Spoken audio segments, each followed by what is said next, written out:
Hey there, welcome to another edition of What's Hot with Sea of Tranquility. I'm your host, Pete Pardo, publisher and CEO of SOT. Today is Friday, September the 2nd. Can you believe it's September already? Summer's just flying by, it's almost done.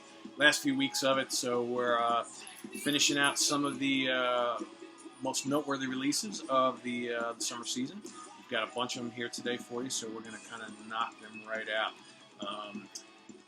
Visit us on the web at www.seaoftranquility.org each and every day. By the way, you can see reviews of all this stuff on the website. Some are still to be uploaded and reviewed on the site. I'll let you know when that's the case. A lot of these we have coming up this weekend, actually, so be on the lookout. So the first one I'm going to talk about today, and this actually was not going to be the kind of spotlight featured CD of the day, but the more I listen to this, the more remarkable it actually is. So this is a band from New York. Their name, there's actually a couple bands out there that have the same name, so they may want to check into that. But the name of the band is called Paradolia, and Denied Truths is their brand new CD. As you can hear, these guys are a progressive metal band, and they're quite good. Check this out. You know, they obviously, you hear some influences of Dream Theater, a little bit of Symphony X, but they got a lot of hard rock elements going on, maybe a little Kansas here and there. Fantastic vocals. Great guitar playing. The rhythms are kick-ass. If you listen to that drum work, it's got bits of atmosphere. It's heavy in spots, but it's very, very melodic. I dig it a lot. This is a band that's got a very, very bright future ahead of them. That's them right there. Four very talented dudes. I mean, listen to some of this guitar work here.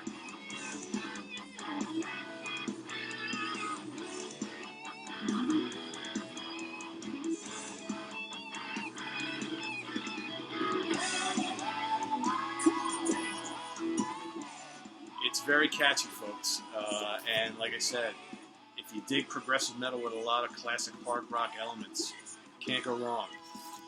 Paradolia, Denied Truths. Look for it. It's quite good. Check them out on Facebook. All right, next. This actually was going to be my featured CD of the day, and so it's going to be the co-feature today. I like this a lot. You know, this is one of those albums that came out that I really had no expectations of. After two spins, I was like, wow, this is seriously good stuff. So the name of the band is called the Dead Daisies. Make Some Noise is their brand new one. So they've been around for a couple of years. Their last album got a bit of attention, but they've had some lineup changes. So their singer now is, let me just go through the lineup here. So John Corabi on vocals. Okay, you may remember him. Brief vocalist for Motley Crue, as well as the band The Scream. Doug Aldrich on guitars from Whitesnake and Dio. You've got David Lowy on guitar. He actually formed the band. Marco Mendoza on bass and backing vocals. Marco's, played with Thin Lizzy, Whitesnake as well. Brian Tichy on drums, another guy, also in Whitesnake, played with Foreigner. An incredible drummer, also a good guitar player. So this is just a great 80s style hard rock record. Killer guitar riffs. It's a mix of like bluesy hard rock and metal. Corabi sounds great. His gruff tone fits with the music. The songs are catchy, infectious. I mean, a long way to go. We All Fall Down, Mainline, Make Some Noise. They do a ripping cover of Creedence Clearwater Revival's Fortunate Son. All the Same is another good tune. They also do a remake of, or a cover of Joined Together by The Who. This has been like one of my go-to CDs of the summer. This is just, pop this on in the car while you're cruising around. Put the moonroof, open the moonroof, and just, fun stuff. Dig it a lot. This is on SPV Records, so be on the lookout for it. Came out about a month or so ago. The Dead Daisies Make Some Noise. Highly recommend it. Okay, we're going to shoot over to Nuclear Blast. We're going to go over to the UK now. This is a band that's been making a lot of waves the last couple of years. Their latest is titled Lady in Gold. Of course, it's Blues Pills. Very, very good album. An album that potentially could break them open to the masses if the stars align and everything kind of, works out the right way. Very different from their previous material. For those of you who've been following Blues Pills, they've got a dynamic female lead singer. They've got an amazing young guitar player who's like firmly schooled in, the ways of Paul Kossoff and Jimmy Page and Richie Blackmore and all those other guys. Simon never mind. Someone else was coming to mind, and it just kind of lost me. Anyway, they've been a very, very good early 70s blues rock, hard rock style band. And they still carry a lot of those elements here, but there's some new kind of elements of just like straight ahead classic rock going on now. You know, the lead singer, she's incredible. So some of the stuff here reminds me a little bit of Bonnie and Delaney. There's a tune or two on here that probably will appeal to fans of Adele. Dare I say it. There's less of kind of like the gritty, free, Bad Company style blues rock on here. There's still some of that, but there's a greater emphasis on like keyboards and Hammond organ. So some of the tunes have a slightly kind of Deep Purple feel to them. There are some rockers on here as well. Really good guitar work. It's understated, but it's there. But the vocals are great. The songs are instantly memorable and catchy. So, you know, again, this is one of those albums that, you know, if you've been following this band for the last couple of years since they kind of came out, you may be like, wow, it's a little different than the last couple. And it is, but it's still very, very good. They've expanded their sound a little bit. It's really classy. It's very melodic, memorable tunes. Vocals are incredible. So, Lady in Gold, another stellar release from Blues Pills, a band who, like I said, in a perfect world, this band would be huge. Nuclear Blast Records. All right, so we're going to go from UK to Sweden. Transubstance Records, our old buddies over there. You know, these guys pump out so many great bands from Scandinavia who just kind of hone in on that early 70s proto-metal, hard rock, early metal, blues metal type of thing. So, and the band Magnolia, who've been around for a while, we've reviewed them before, are no exceptions. Their latest, and again, they sing and everything's in Swedish, so I'm going to fudge this, I'm sure, but Pa Djupt Vatten is the name of the new album. That's probably completely incorrect, but they're a trio, correct? Trio? Four-piece? Yeah, they're a trio. They've got another guy who helps out a little bit on Hammond organ and extra guitar, but for the most part, they're a trio. You know, if you love, God, Blue Cheer, Humble Pie, Cactus, Mountain, and of course, the great, great, long forgotten Swedish heavy rock band November, this is for you. Cream as well. Molten bluesy guitar riffs, really good vocals. Lyrics are in Swedish, but who cares? Vocals are great. Tumultuous rhythms, heavy riffs, like I said. Again, if you love those bands that I just mentioned, that late 60s, early 70s kind of heavy rock, proto-metal, blues rock, whatever the hell you want to call it, these guys are the real deal. So, you know, alongside so many other great bands from that region, Christ, you know, Mangrove and Brutus, and just so many bands from that area. You know, that have been in and out of the Transubstance roster or whatever. So anyway, be on the lookout for that. That's a good one. That's a keeper. All right, so we mentioned Thin Lizzy before. So Black Star Writers is kind of the band that kind of was an offshoot from Thin Lizzy. One of their lead guitar players, his name is Damon Johnson, has just released a solo EP titled Echo. There's Damon right there. This is great. Holy cow. He sings on it, plays guitar. He's got a couple other guys helping him out on some other instruments. But, man, this is just catchy, really good hard rock. There's some, you know, melodies on here that are radio-friendly. Guitar work is tasty, really good. I want to hear more of this. So you got 5 tracks: Dead, Nobody Using, The Waiting Kills Me, Scars, and Just Move On. This guy's a star in Waiting. You know, if you get a chance to go see him with Black Star Writers, do so. He's fantastic in that band. I tell you, based on these couple tunes, if he decided that he wanted to go out in his own and do a solo act, I wouldn't argue it, because this is really good. Really good. Echo, Damon Johnson. Guitar player, great singer too, great writer, the real deal. All right, so we're staying in the U.S. now. Here's a band who kind of came onto my radar recently, and I'm glad they did. They're from Texas. The band is called Blues Funeral, and the album is called The Search. Yeah, this is pretty interesting stuff. You know, again, they seem to like the early 70s heavy rock, style, mixed with a little bit of doom. Sabbath, Pentagram, Blue Cheer, certainly. All those great heavy rock bands from the 70s. Molten guitar solos, booming riffs. Hammond organ pops up occasionally, so there is a little bit of Deep Purple Uriah Heep thing going on at times.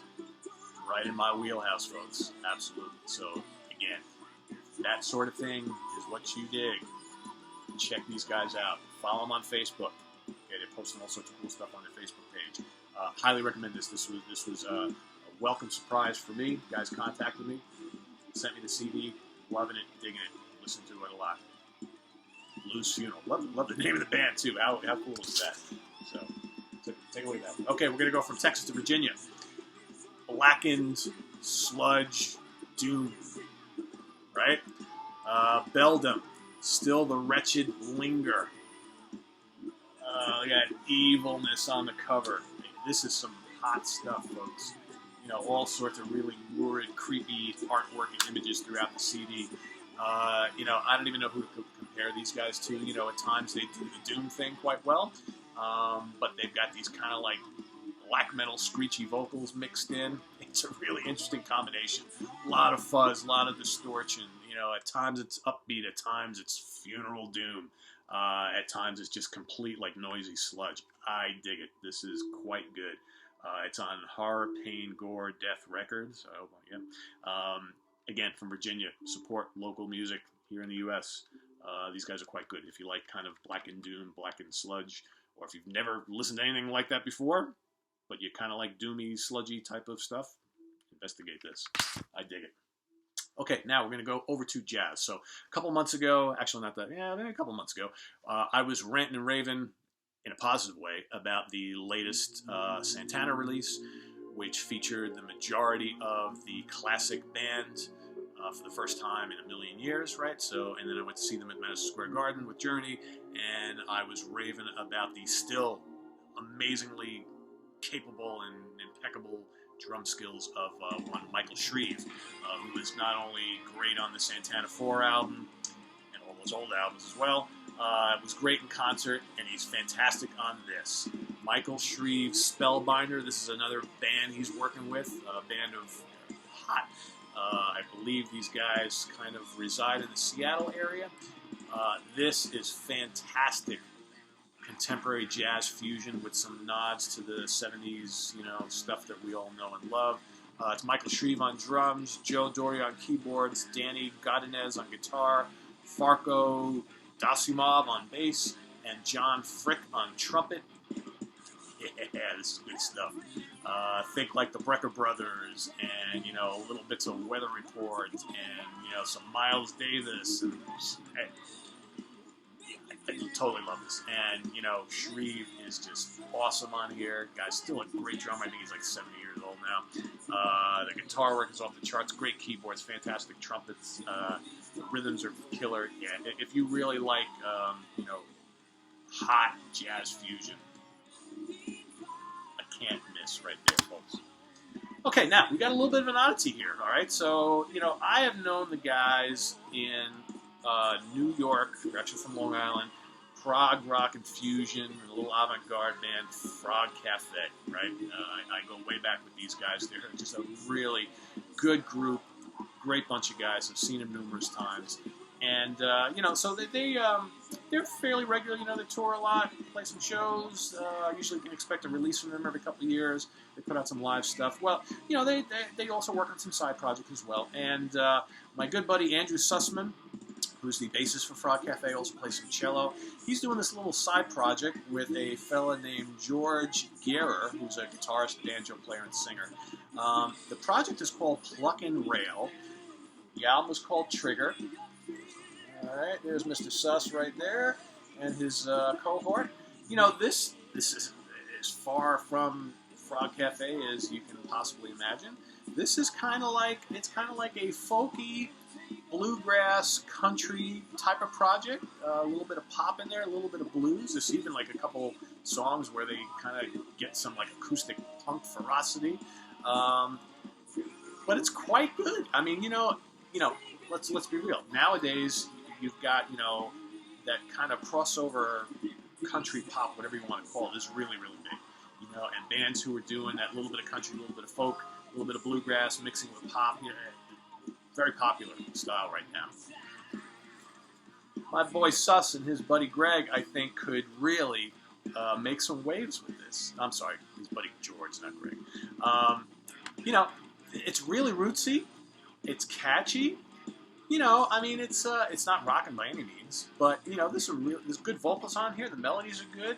You know, it's kind of cool to be hearing, you know, Suss riffing away on the cello, you know, and accompanied by some banjo and acoustic guitars. And I just dig it. I didn't expect, you know, I didn't know what to expect from this. It's like, you know, but I really liked it. So again, take off your metal and your prog hat right now, and if you at all like a little bit of folk, a little bit of country, and a little bit of bluegrass, mixed with some pop, a little blues and punk, like I said. I know it's kind of like a weird mix.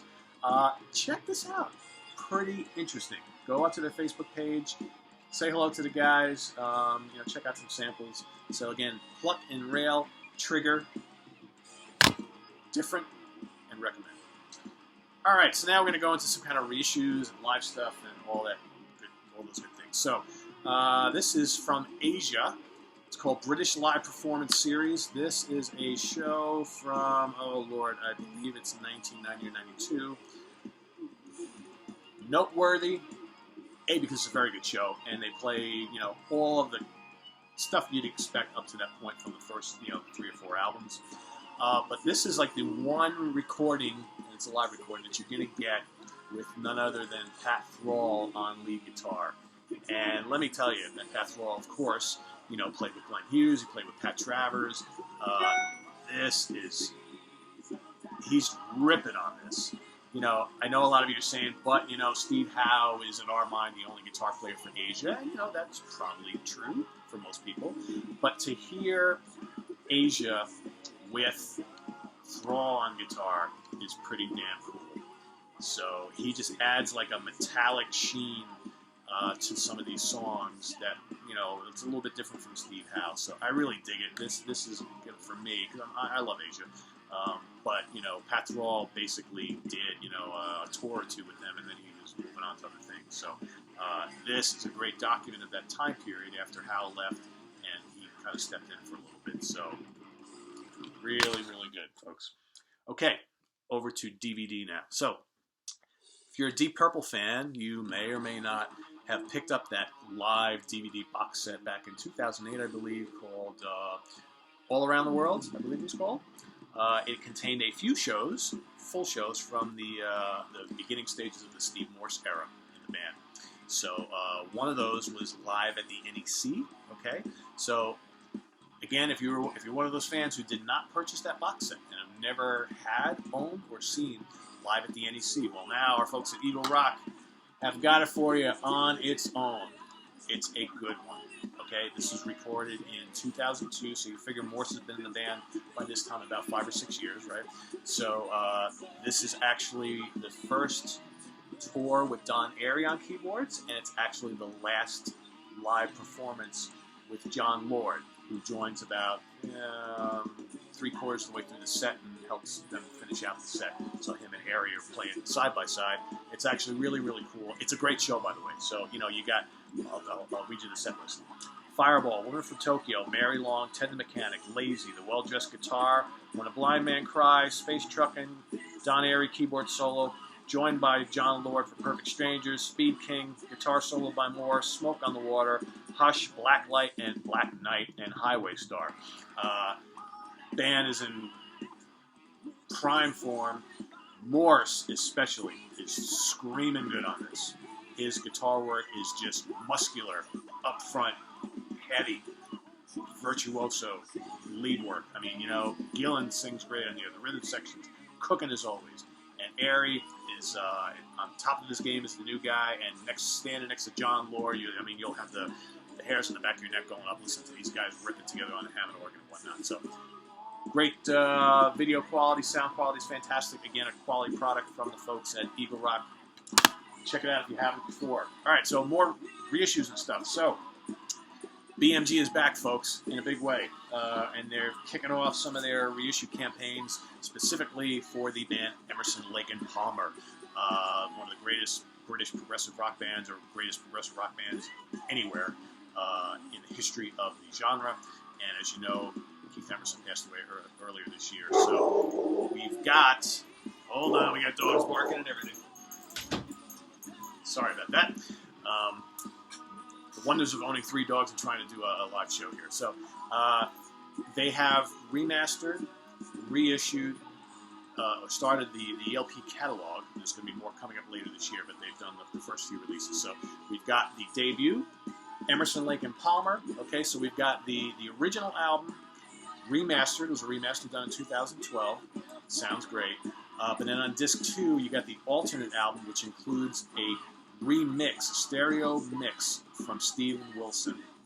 Okay, also from 2012. As well as some bonus tracks and alternate takes and all that kind of stuff. As you can imagine, the packaging is spectacular.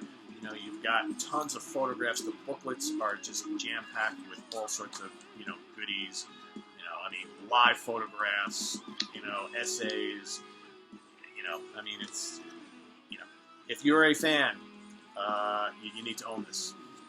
And the next one I'm going to talk about, Tarkus. Yeah, baby. Again, we got 1971. The previous debut was from 70. You got the 2012 remaster of the entire album, and then you got on disc 2 the alternate album with a 2012 Steven Wilson stereo mixes, as well as some bonus material, bonus tracks. Again, great booklet filled with live shots and all that kind of stuff. Probably the definitive Tarkus at this point. There's more. All right, that same year, we got Pictures at an Exhibition. Actually, this came out first before Tarkus. The band basically had decided they wanted to tackle the Pictures at an Exhibition, which is a piano suite, classical piano suite. They did it symphonic rock style. It's fantastic. So here you've got the original 71 album. It's live, recorded at the Newcastle City Hall in, I think it was fall 1971. Actually, no, I'm sorry, March 71.